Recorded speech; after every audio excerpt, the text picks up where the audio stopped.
Well, since you can't win them all, the Cardinals eventually were going to drop one, but did it have to come in the fashion that it did on Monday night at Busch?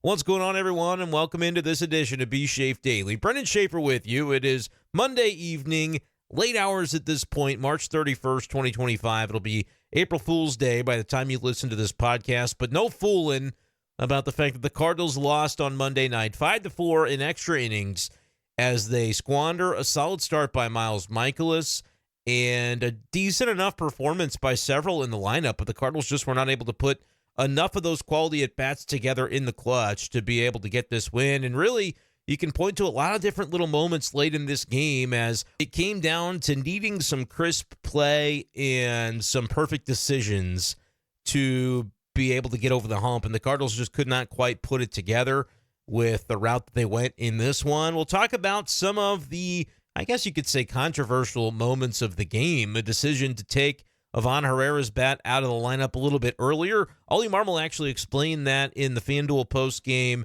so we'll give you a little bit of that audio courtesy of FanDuel tonight, as I think it's important to, when we can provide some of the context for some things, be able to at least say, hey, here's the thought process that was displayed by some decisions. Could have potentially made a bold move to pinch hit for Masyn Winn with the game on the line in the bottom of the 10th, and Oliver Marmol deciding not to go in that direction either. And then some defensive plays where, the Cardinals were so close. Nolan Arenado almost making a key play and couldn't quite find the handle to turn two at one point late. Brenden Donovan obviously coming home with the baseball instead of maybe trying to turn a double play himself, or at least guaranteeing the out at first base, was another decision that happened that ultimately comes back to cost the Cardinals. And just a lot of little moments that added up against St. Louis in this one. So we'll break it all down.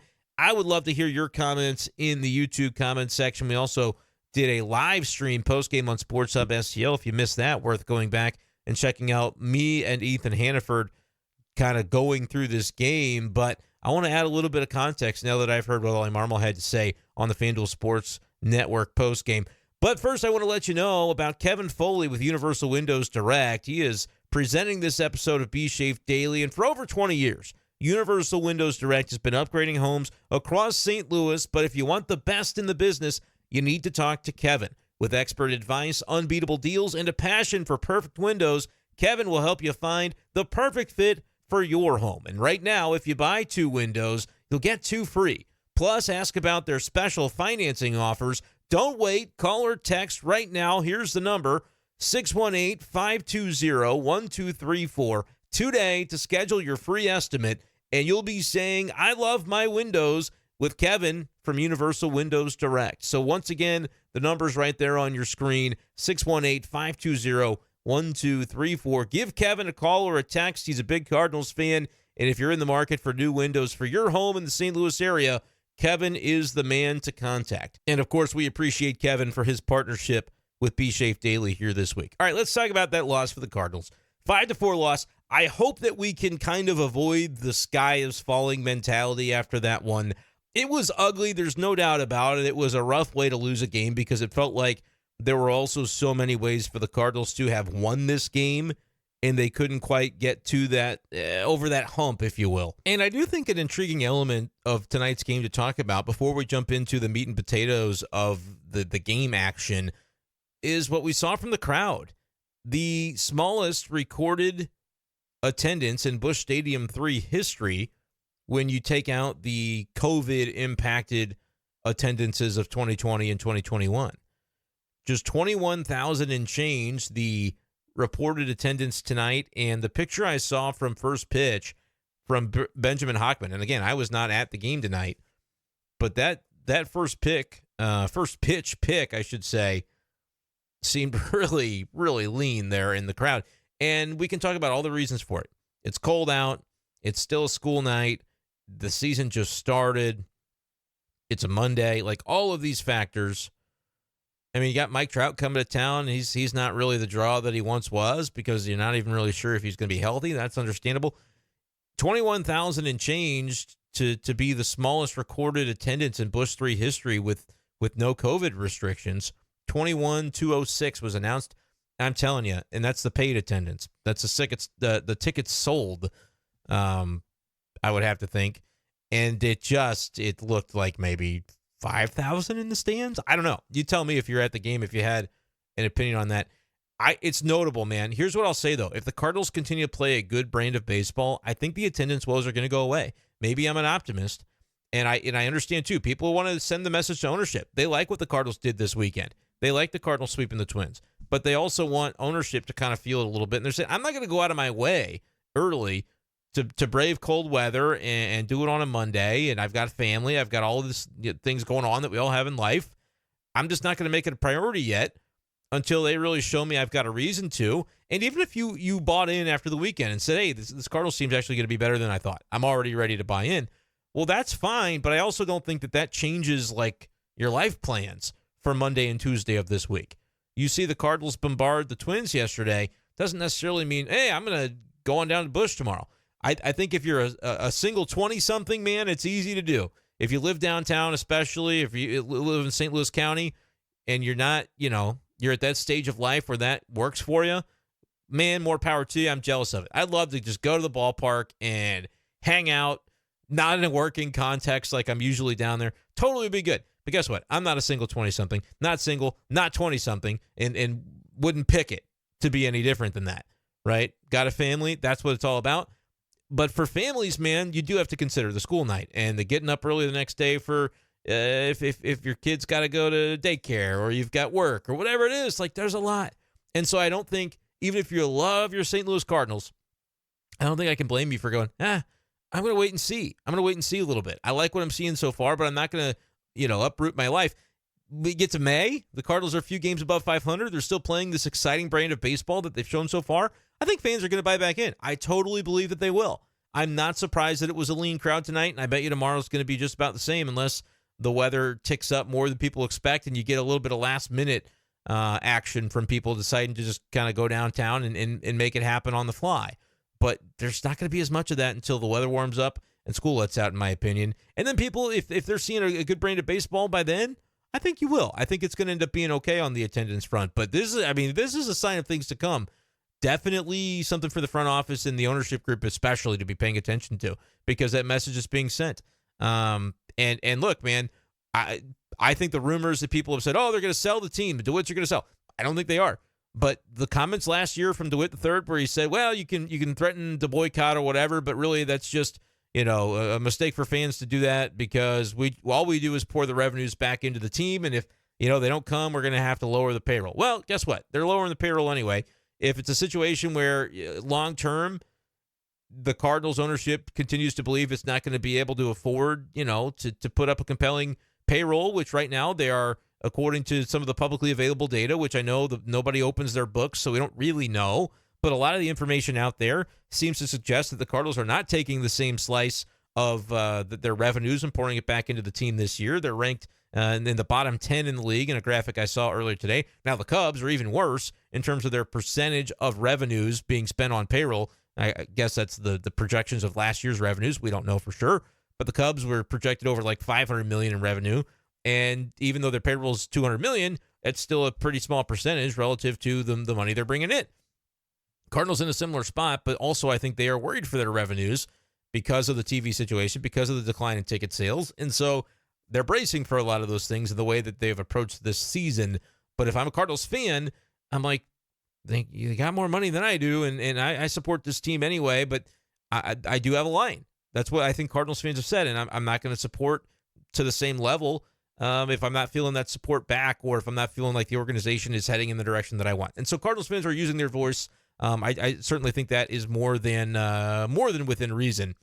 But let me know your thoughts on it. I'm not shaming the fans when I say it was the lowest reported attended crowd or paid attendance in the history of the ballpark, but I'm noting it because it's notable. I mean, it's the fourth game of the season.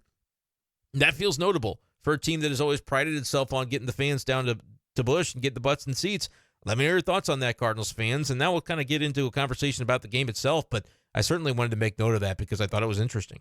Miles Michaelis pitching into the sixth inning, did a nice job, and if that's what you get from Miles Michaelis every time out, 5 1/3, 2 earned runs he was charged with, you'll take that, honestly, because I think he's probably projecting to be your fourth or fifth, or maybe even when Steven Matz rejoins the rotation, your sixth starter in terms of your expectations of effectiveness. So 5 1/3, 2 runs, walked a couple of guys, and it came back to haunt him. I think Miles Michaelis is going to be the first to tell you that the walks are something that he's got to find a way to eliminate. He only walked 2, but in this game, those sometimes it's baseball's version of karma. They find a way to come back and haunt you, and both of the walks issued by Miles Michaelis came around to score. And then there was a moment later in the 6th inning after Chris Roycroft came in where this did not end up costing the Cardinals a run, I don't believe, because the game was already 3-2 at that point, if I am not mistaken. But it was a mistake by Ivan Herrera where he basically lets Nolan Schaeffer take second base without any sort of semblance of pretending like he was going to make a throw down to. He actually threw the ball to first after the fact. I have no idea what was happening there. And then a really ugly strikeout for him in the bottom of the 6th inning, which is why the question was asked of Oliver Marmol after the game by Jeff Jones about the decision of when they took him out, because it was for defense to begin the 7th inning, which is a little bit earlier than you typically would see. They like Pedro Pages, obviously, behind the plate, but it had been a rough 6th inning for Herrera. And, of course, that ends up coming up later on because the game goes extras, and there were more at-bats to be had by Ivan Herrera if the Cardinals had taken the opportunity there. And ultimately, with Pages being in the game, it was going to be Pages' turn to hit. He ends up coming up in the 9th inning and then serving as the ghost runner, if you will, in the 10th inning when the game goes extras. So let's go ahead and give you this courtesy of FanDuel Sports Midwest. Oliver Marmol's answer about the timing for taking Ivan Herrera out of the game. The timing of the spot where you go to Pedro tonight, is that a result of the last at-bat of the 6th, or was that just a defensive spot for him? Yeah, so he takes the at-bat in the 6th. It's not going to come up again to the 8th, and it had more to do with where we were in the lineup with Moncada, Hope, Rengifo, Paris, Newman. 4 out of the 5 guys can run. You got a 1-run lead. It gives you the best chance to control the running game there. So you trade 3 innings of defense with that part of the lineup coming up for 1 at-bat. Unfortunately, it ended up being 2 at-bats in a meaningful spot there, but yeah. But it wasn't related to the mix-up with Roycroft in the 6th. That was not Oh, gosh, no. Absolutely not. So that was Oliver Marmol after the game. Didn't have anything to do with the idea that, all right, a bad 6th inning for Ivan with the allowing the stolen base. And Roycroft was a little bit animated on the mound after that. And so maybe you thought, okay, were they reading into that a little bit in the dugout? And then the strikeout that Ivan had in the bottom of the 6th, it seemed like he swung and the ball had already been in the catcher's mitt for a half a tick. It was just very, very late on the strikeout swing. But no, it was more about, and this is important to recognize, the part in the order that was coming up for the Angels, a bunch of guys who can run. And they know that is still a deficiency for Ivan Herrera, unfortunately. It does not seem that it was addressed enough in the offseason. It's not to say he didn't work on it. It's not to say he didn't make strides. What matters in this game is results. It's a results-oriented business. And right now, Ivan Herrera not getting the results, it doesn't look right either in terms of his ability to manage the running game. And so they're going to have to continue. And this is why I said all offseason, I tried to tell people, Pages is going to start more games than you think he will. This is what I meant. If this is an area where they have to continue to kind of, I don't know if coddle is the right word, but they have to be very much paying close attention to situations like this, because if you're in a 1-run game, you cannot have the other side running on you like you're a turnstile. And that, I think, was the fear. If they got some guys on base there in that part of the order, the Angels were going to be able to take advantage. And basically, anytime you walk or give up a single, it's a guy in scoring position. It's kind of the way it feels until Herrera gets a handle on that. And it was a topic last year. It needed to have been his biggest emphasis this offseason, and we're just not quite seeing the results. He's had some throws that just weren't really close so far. And you live with that in certain parts of the game, but you can't when it's late and it's close. And so the decision was made to go to Pages. But what it has done is it cost Herrera an opportunity to maybe help his team at the plate, which is where he is so very capable. He's a very good hitter. I would make the case that he's maybe the 3rd or 4th best hitter on this team, behind maybe Nootbaar and Contreras. I mean, he's that good. But the situation comes up where they have to try to play those 3 innings of defense, as Oliver Marmol said, and it ends up, obviously, it's not that you regret the decision. There's a reason for it when you make it, but it is the reality of the situation at this point with Ivan Herrera, and some more questions in the postgame were ultimately asked about that topic, and it's not one that has really an easy answer. This may be a question that you might respond with, but you don't know, or you don't see it involved in. So what has to change in that catching equation? Is it Ivan kind of controlling the running game better? Is it Pedro starting more with offense that he had yesterday, what changes that scheme? Yeah, it's a good question, and you answered it before. You asked it, right? I'm not sure just yet, other than it's I'm gonna be as honest as possible. It's a tough decision constantly that you agonize over whether that at bat's going to come up again and if it's worth 3 innings of defense, right? And you look at where you are in the lineup. If we're at a different part in the lineup, probably let it ride, knowing that those guys don't run.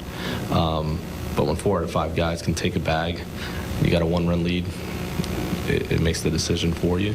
But what has to change? The reality is he's working really hard at it, and we're going to continue to go at it with him and come alongside of him and make sure that he's continuing to get better. But if there's spots where we can get better defensively, I think you owe it to the other 25 at that moment to do it, you know. This is a hypothetical. So if you're chasing in that spot, Ivan stays. Like if you're chasing he the stays. score, he stays. Yeah, I don't have an issue with that. Because of a close game. Yeah. So here's what I think is so valuable, and courtesy FanDuel Sports Midwest, because I wasn't at the game covering it tonight on that audio. This is why it's important, because I get a lot of comments, and they're valid. People say, and I just got one from, I was just responding as I'm recording this podcast, to Jake on Twitter, who said, I think there's an argument for saving your best strikeout guy for extra innings. He's talking about bringing in Helsley for the 9th because of that dumb Manfred man. And the reason that Jake was commenting that on Twitter is because I was making fun of a fan account that said, I hate Helsley in those situations where he came in the 9th of a tied game today. He should be the guy to lock down the win, as though there's ever going to be a scenario where you can lock down the win at home when you're tied going into the 9th. No, Helsley pitching is fine. Jake saying, maybe you save Helsley for extras. The thought, Jake, I think, is that you try to win in the 9th. You're not playing for extra innings if you can avoid it. Although that topic comes up later, and you could make a case that Oliver Marmol made a different decision when it comes to not pinch hitting for Masyn Winn. We'll talk about that after we wrap the Herrera conversation. But I think it's so important to provide the context, because Jake added, the only coaching thing I really disagreed with was too quick pulling Herrera for defense.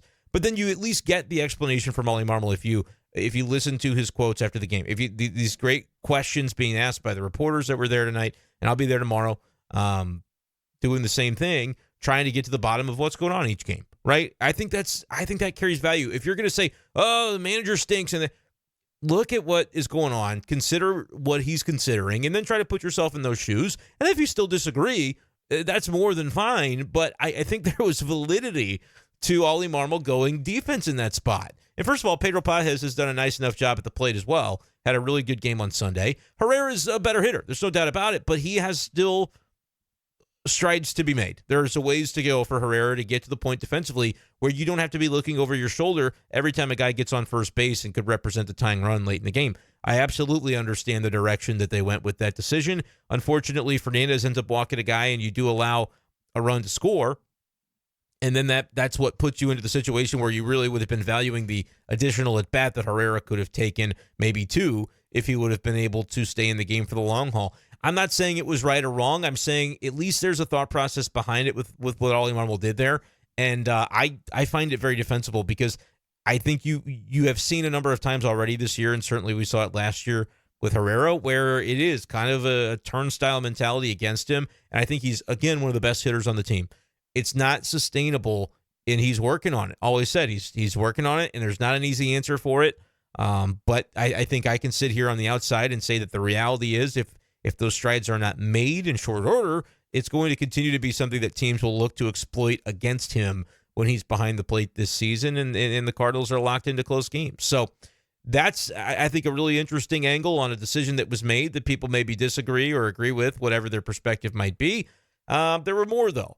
As we get into a little bit later on in this game, of course, Fernandez does, and his comes around on a walk as well. In the 7th inning, the Angels score their 3rd run of the game, and the Cardinals had already locked up their 3 by that point in time. Homers by Nootbaar and Donovan were really setting the pace, and Arenado with an RBI hit as well. Had the Cardinals tied 3-3. Again, you go with Helsley going into the 9th. But let's talk about extra innings and the way that people felt about that all breaking down for St. Louis. And actually, even before that, there was some controversy, I guess, about the notion of having Wilson Contreras bunt in the top of the 9th, which I didn't have any problem with. Lars Nootbaar got on base. He's the winning run. Contreras has not been swinging it well. the fact he was able to lay down the bunt and get Nootbaar into scoring position. It takes one base hit by the middle of your order at that point to be able to come up with the game winner, and I didn't have any issue with that. Contreras, was he going to come up with the big swing the way that he had been sort of lacking plate discipline tonight? And again, he's over the season. Was he suddenly going to break out of it? Maybe. But with Nootbaar on first base, unless it was an extra base hit, it wasn't going to win the game right there. I'm okay with playing the percentages of we just need one run if you're the Cardinals in that spot. A homer is great and wins the game, right? But trying to maximize your chance to get one run is where you maybe would sacrifice an out, especially considering the struggles of Contreras recently. So I think that was part of it as well. Whether that bunt was called for by Contreras, called for by the bench, whatever the case is, I don't like to speculate about that even when it seems obvious. Unless I know, I'm not going to sit here and tell you that I do. But in any case, I didn't mind it at all. And the Cardinals just weren't able to come up and capitalize there in the ninth. So the game does go to the 10th inning, and you're in a spot where Brenden Donovan makes a play on a chopper to second base. He's trying to cut down the run at home to keep the game tied. And, of course, from the moment he fields it, it was too slowly hit, too highly chopped to be able to make that play and get the out at home. A step and a half late with the throw home. But he made the decision right away. It just... I believe in the postgame, Oliver Marmol talks about it, and we'll try to get to some of that audio here. Just too slowly hit to make that play. Here's Cardinals manager Oliver Marmol when asked about that particular play. First run they scored in the 10th, that ground ball to Johnny. Just what are some of the difficulties on that play? Yeah, probably too deep to go home with it, right? If you're in an X and you're playing in that 3-depth kind of a little further in order to get the play at the plate, that's one thing. But we felt like our best chance was to go ahead and put him on left. He's high ground ball. JoJo gets a ground ball, double play, we get out of that. If not, it's going to be a tough inning, right? So hits it soft enough for there not to be a play at the plate. Take the out there. If he had to do it again, he'd take the out, but it happens. So Oliver Marmol recognizing there the same thing that I imagine Brenden Donovan would recognize in retrospect, which is, you're not going to get to play at the plate. Generally, the aggressive mindset, I think, is one that the Cardinals always want to have in extra innings. And if you can make the special play that can keep a game set up where you've got a really good chance to win it in the bottom half, that's ideal. Just wasn't the case there with the Donovan play. He misjudged it. And I had misspoke. All he didn't say it was hit too slowly. He said he's playing too deep in the context of the way that it was hit, certainly, to be able to make that play at home. I kind of wondered if the athletic play for Donovan to have made would have been to dive and lunge at the runner who was moving right in front of him across his body towards second to make the tag and then complete the double play at first. Or he could have tried to set his feet and throw to second and then make a great play to complete the double play as a 4-6-3. I think that would have been really difficult to do, and it's probably not realistic to ask the guy to do something insane like dive at the guy cutting across his front of his face in order to then, you'd have to get up and make the play to first base. That's a recipe for things to go wrong. I can understand that. The same thing with Arenado, where at one point he gets the bunt and fields it. It looks like, could he field it in the air if he dives for it? Okay, but then what if he doesn't get it? Disaster is going to strike, right? He picks it up, thinking maybe he could have had a double play at one of the other bases, but ends up just throwing to first and getting that sure out. It was a situation in that spot where I think he maybe couldn't quite get a handle on the baseball, and so that contributed to maybe not making the more aggressive play. It was just those little things like that for the Cardinals. I think with the Donovan thing, you take the sure out. There are some comments from people on Twitter right away talking about the double play. I think if you watch it and you consider how, and again, always going to be easier to say in retrospect, guys should have done this. Well, go on the field and do it yourself. It's not as easy, even for these guys, as you might think, to make that split decision and then make an incredibly athletic play. He would have had to have completely thrown against his body, shifted his feet to make that throw to second. You get the guy at second. Could have absolutely gotten the guy at second. But again, you risk throwing the ball into center field, and that ends the game. I mean, if you throw that ball into center field because you're trying to bite off more than you can chew and make it a 4-6-3, yeah, they might pull that off sometimes.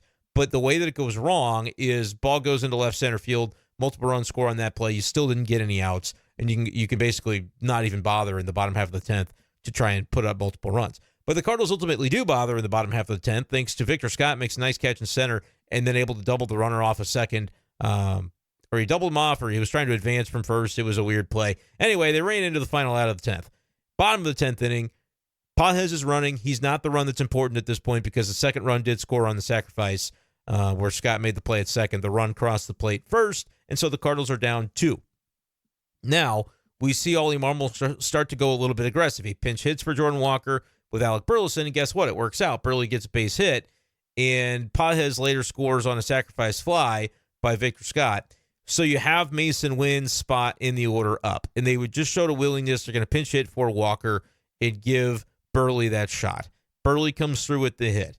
Masyn Winn, kind of like Contreras, has struggled to this point. It's very early. It's 4 games, but it was another night that was a little rougher at the dish for Masyn Winn. You have Nolan Gorman still on your bench. You could do the same thing you did with Walker and take the shot there with Gorman and basically say, look, if Gorman doesn't come through, we lose, so what does it matter? If Gorman comes through in such a way that we go to the 11th inning and we don't win it here, it's dicey for sure because you don't have a backup shortstop on your roster. But also Nolan Gorman could win it with one swing. He homered on Sunday. You get him that matchup against a righty that you're looking for when it comes to the left-on-right scenario. You just took it with Burleson pinch hitting for Walker, who had 2 hits. So, I think it's very reasonable for people to look at that and say, why not Gorman in that situation? Well, Ollie was asked about it. He was also asked prior to this about Masyn Winn, and the way the question was framed was simply kind of looking for him to get something to go his way. And Ollie said, yeah, he's taking some better ABs. He's working through it. We're not worried about him. He's going to be fine. We believe in him. But then it was asked more directly, do you consider Gorman in that spot? And here was that exchange. I think was there thought given to Gorman to win there in that last spot? Or Thought, yes. I'm gonna keep Winn at short, but thought, obviously, yes. So that was basically the answer, the extent of it. Yeah, was there some thought to it? Sure, but I'm going to keep Winn at short. Again, I wouldn't read super duper far into that comment. I wasn't there, so I couldn't necessarily know the behind the scenes context of the level of consideration that was given, if there was anything more going on, and maybe if it gets discussed tomorrow afternoon and any reporters happen to share it, if there's more thoughts about it. But that was one of those where, it was pretty clear, whatever his reasons, Oliver Marmol was given that shot to Masyn Winn. And again, I think it's still fair to bring up. At least you're asked. At least the topic comes up, and you say, okay, I think Gorman would have been a better play there. Myself, I do think Gorman would have been a better play if you're maximizing your chance to win the game right there in the 10th inning, which is not to say that Gorman would have worked out either. And sometimes you also get the benefit, and this can be hard to recognize sometimes, you get the benefit right now in asking that question of knowing that Masyn Winn didn't come through. He struck out and the game ended, right? But there's also a chance, just as there was a chance of the unknown, well, what might Gorman have done? We don't know. We'll never find out. We know what Masyn Winn did, so it's very easy to say, well, he made the wrong decision. In the moment, I was going, this would be an interesting spot. We talk about the development of these players. It's a transition year, but that's not the way Oliver Marmol's managing these games. He's not looking at it going, well, it's transition year. I gotta let Masyn Winn develop here. In the same way, he's not looking at it going, well, it's a transition year. I got to give this opportunity to Gorman, to show what he can do against a righty with a clutch spot. No, it's like, what's the play? What's the move to make right here? And it does take into context the full season and the fact that Masyn Winn's his guy, and he wants to instill that confidence in Masyn Winn. Because if let's look at it this way, he pulls Masyn Winn, Gorman doesn't come through. Now you're going, oh man, Gorman's his confidence is shot. He couldn't come through for the team. No, Masyn Winn's confidence is shot because his manager was like, hey, not only am I moving you down to the 9 hole, but also there's a game on the line, chance for you to take a big swing, turn your slow start around, and I'm going to take the bat out of your hands. Like that's part of this as well. It's not about the transition year, right? I think we're going to end up using that as a trope, and we're going to talk about it more often than is proportional because that's not how the manager is managing it game to game. He said he understands what the objective is from the front office and what his job is this year, but it's not like every decision will be filtered through, well, it is a transition year. We've got to... No, he's going to make the decision that he believes is the best decision as the manager of the St. Louis Cardinals. And Masyn Winn is a guy who is a really good 2-strike hitter, has come up with clutch hits before. You could make a case that, with Michael Ciani pinch running for Burleson in that spot, I thought maybe starting the runner with Ciani a little bit earlier would have been interesting. But again, you have to consider the catcher behind the plate Is O'Hoppe going to throw somebody out, and then you really take the bat out of everybody's hands in that situation? But could it have also put more pressure on the pitcher? It's just one of those things that you split decision, and it's always going to be easier to say, well, since they lost, I can question every little thing that happened and just say, well, the manager's a dummy. I mean, that kind of mentality, and I know I'm on my soapbox here, but that happens on Twitter. It happens on social media so much, and I feel like y'all should be smarter than that. Y'all should be better than that, because Cardinals fans have a reputation for being great fans, but some of the sentiment that I see out there about, just because a decision you didn't agree with and you have the benefit of tweeting about it with hindsight does not mean in each and every instance that it was a boneheaded decision. I think a lot of times these decisions are going to be more 50-50 propositions or 55-45 or 53-47. And you've got to try to find, as the manager, the ones that are going to, play out more often in your favor. But making the right decision doesn't always equate to the right outcome.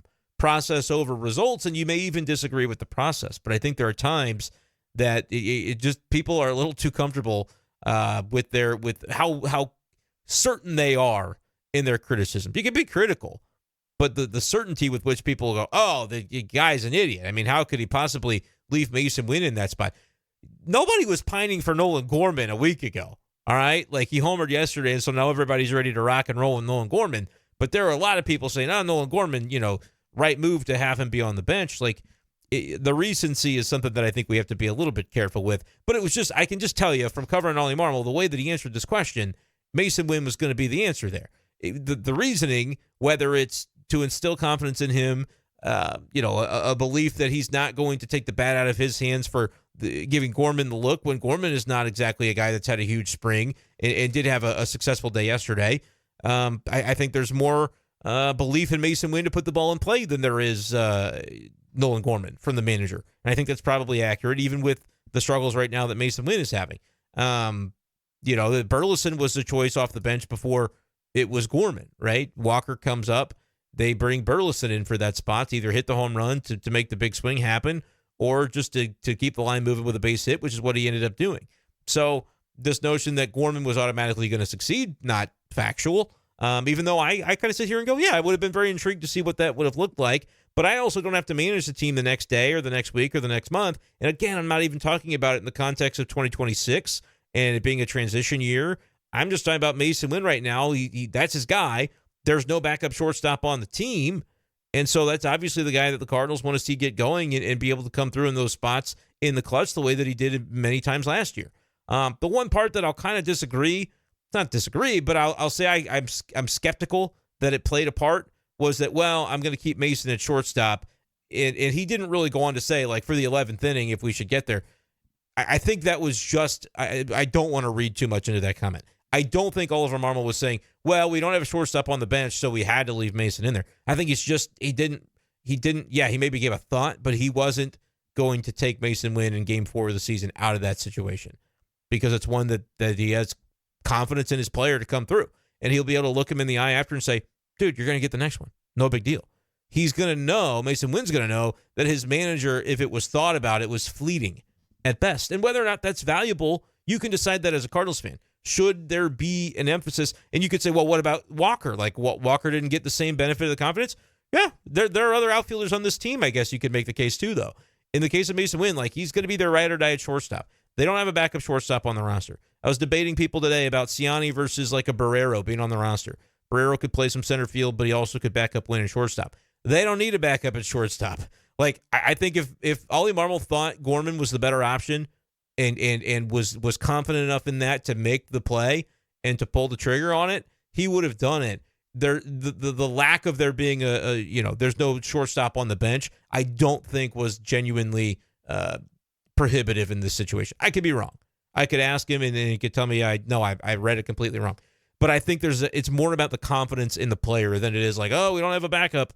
No, believe me, Ollie Marmol was more than comfortable with Michael Ciani getting the 26-man on this roster spot rather than it being somebody who could conceivably come in at shortstop in a pinch. You're just not going to make the play for, well, if there's shortstop defense in the 11th. No, that's a backwards way to think through it. The way that Ollie Marmol, I can almost promise you, thought through it is Masyn Winn's my guy. That's kind of why he gave that grin, understood the question, but Masyn Winn's his guy for that spot. All right? And in as much as I would go, I would have been intrigued to see Gorman. Like I said, I don't have to then have the ramifications long term of that, whatever they may be. And you might say, well, Masyn Winn should be mentally tough enough to deal with it. Nobody said he wasn't. Again, sometimes the dude in the manager's chair can look at you and say, Mason's my guy for that spot. And you go, yep, he is. And I understand it. Let me know your thoughts out there in Cardinals land. If you thought it should have been Gorman. I just think if it was even considered, it was fleeting.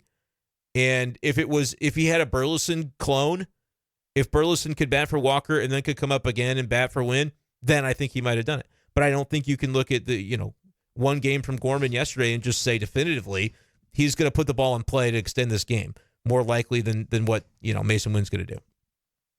And that would have been another spot where you go, okay, if you get the runner moving with Siani, maybe then you're really cooking. But I think it just kind of developed pretty quickly. It's just one of those where you don't want to make that mistake and end the game at second base, even with Siani who can run. At times, do we see the Cardinals maybe lose in a more aggressive fashion? Sure. But again, I think there was an impetus to what Oliver Marmol was trying to do in that spot, and I really didn't have a big problem with it. People can say what they want. I was going to be intrigued to see if they would have gone Gorman. I think it would have been very fascinating and compelling. Just considering every decision like this that we have this year, we're going to be hyper analyzing because we're like, oh, what does that mean? What does that say about whatever? It's just very interesting to see how these unfold. And the Cardinals just, whether you think any of the Ollie mistakes were mistakes or decisions were mistakes, I should say, or you think Donovan throwing to home, that got him, that cost him a run. The idea that Herrera was out of the game. Again, there may be reasons that he was, and they've got to make those decisions as they go along. I thought it was so very compelling. I thought it was a tough way to lose your first game of the year. It will not be the last time the Cardinals lose, and it will not be the last time the Cardinals lose a close one. I think more than anything, you can look and say, man, for them to have piled up the number of hits that they did, and I think they were just 2 for 10 with RISP, according to MLB.com. And, you 3 for 10, you end up maybe with a different situation there. You had a home run from Nootbaar to lead things off. You had a home run left on left for Donovan, the first of his career at the big league level. You had Walker with 2 hits. Luke and Baker, I loved him in the 3-hole. Against a left-handed starter, Tyler Anderson, you go Contreras, Baker, Arenado at your 2-3-4. So that if you had a scenario where the Angels had brought in a righty to face that contingent of Contreras, Baker, Arenado, you could have plugged Burleson or Gorman in to take a real shot at a righty reliever then. It just never really materialized. But Baker ended up getting on base 3 times. He did a nice job. I think him DHing against lefties makes perfect sense. Unless, and it could come at Baker's expense that you end up having to DH Herrera to put Pages behind the plate. I think you might see that more against lefties, but I like that they gave Baker a shot, and he came through, got on base 3 times. So that is going to be another area of intrigue, I think, because Baker is a good weapon against lefties. But Victor got on base 3 times, had a couple of hits and a walk as well. I mean, just a little bit of everything going on there for the Cardinals tonight, and just weren't able to get over the hump offensively, unfortunately. Winn and Contreras still over the season, combined strikeouts 5 times tonight. I think in both cases, those guys are going to be all right, but certainly you could say, man, if even one hit between the 2 of those guys tonight ends up being the clutch one, Cardinals may have had a different outcome. But overall, I think you look at things and go, Michaelis, if he can give you that 5 1/3, 2 runs, you'll take it. Roycroft looked really good again in a relief role. Fernandez ends up getting bitten by the walk that he delivered. Maton struck out the side. Helsley was good in the 9th. And JoJo ended up having to try to, kill the Manfred man, and he wasn't able to do it. But I think this is one of those that you don't overreact to, but my gosh, we love baseball, and so we're able to hyperanalyze every little moment. And so played some of that Ollie audio for you guys, courtesy of FanDuel Sports Midwest. I'm going to be at the ballpark on Tuesday night for that Matthew Liberatore start against Kyle Hendricks. So good luck with that. Brant Brown in the Cardinals lineup. If Brownie can figure out how to get this Cardinal team over the hump against Hendricks, he maybe is the miracle worker that everybody in Cardinals land thought he was this weekend. I think he does do a really nice job. The approach still looks very, very solid from the Cardinal offensively, and we'll see if they can continue that against their kryptonite, Kyle Hendricks, on Tuesday. That's going to do it for this edition of the show. Appreciate you guys, as always, for listening. Make sure to check out all the content over at Sports Hub STL as well. And that'll do it for this edition of B-Schaeff Daily. Thank you, guys. Peace.